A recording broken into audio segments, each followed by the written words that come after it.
at my other campus, before they moved from Middlefield to Sunnyvale, there was a restructure, and the restructure did not include my position, so my position came open, and one of the deans found out that I was available to work at the campus, and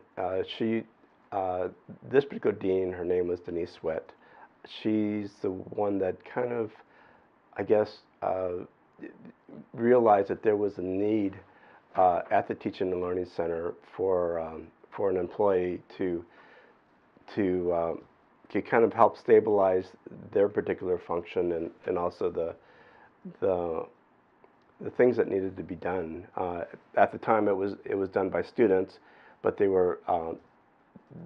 couldn't work like full-time hours. Anyway, when I was able to work at the TLC, it kind of stabilized the entire structure in terms of having someone there to work with students from open to close.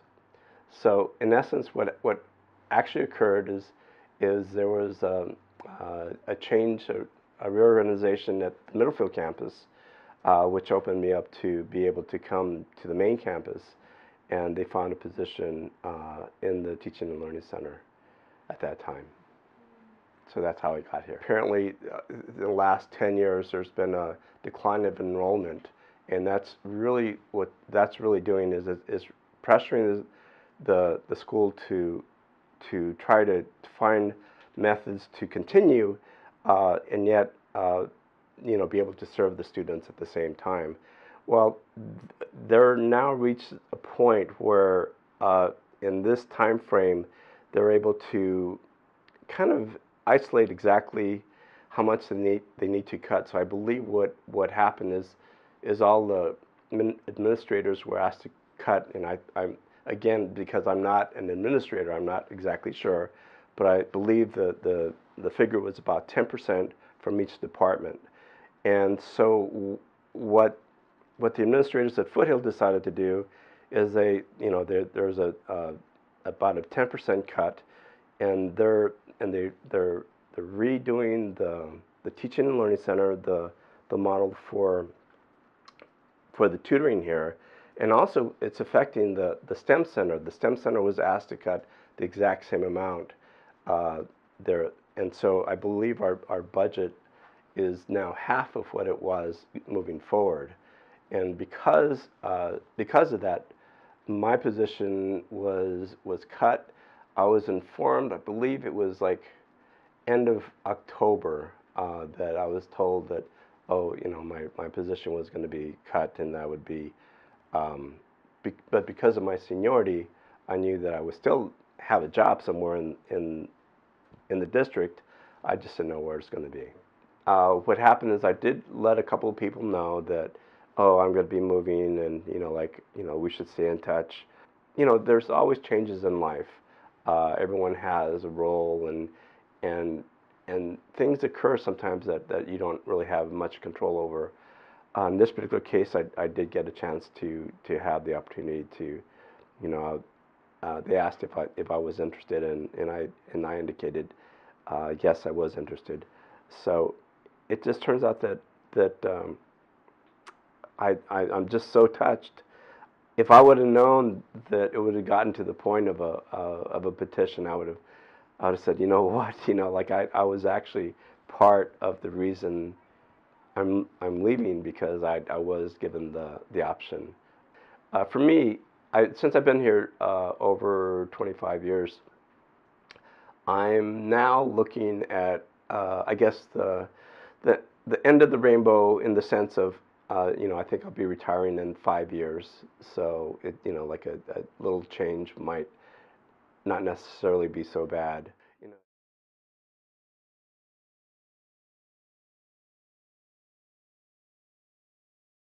I'm an international student here, and I always use these services in TLC. Since I came here, almost like my first quarter, I learned who Al is and his personality. So this is how I learned about him.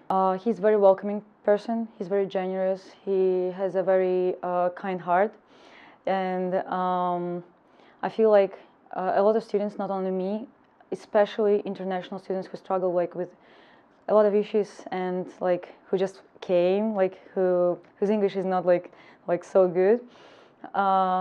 He provided, like, he gives a lot of support to them. He means a lot, like for all students, but for international students a lot too, like more. I think that what we do right now, like the fact that we react, it's like the much bigger school, it's much more like valuable. First, what I started doing is me and my friends, we started like writing, creating a complimentary like student letter. We did that.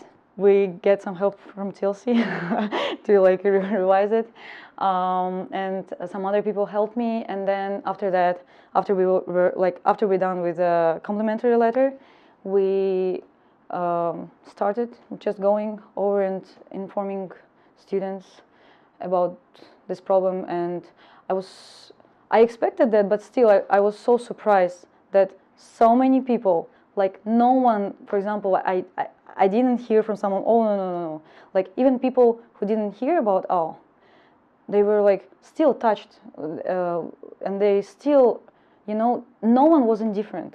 Gulia, Ryan, me, since we have like a very good connection, like strong connection with OWL, it was our idea to start collecting signatures at first, and then we found out that we can do more.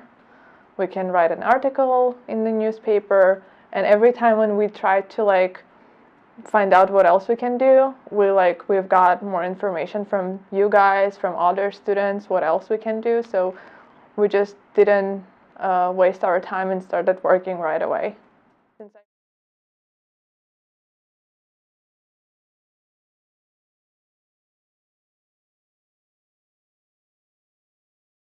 You know, ultimately, whether or not there is the ability to make a different decision, it's important that the board understands the value of someone like Al and how that can't be replaced, how he does need to be somewhere where he can serve the most possible students. And we all know enrollment's a problem. And for all we know, there was a lot of effort into keeping a job for him.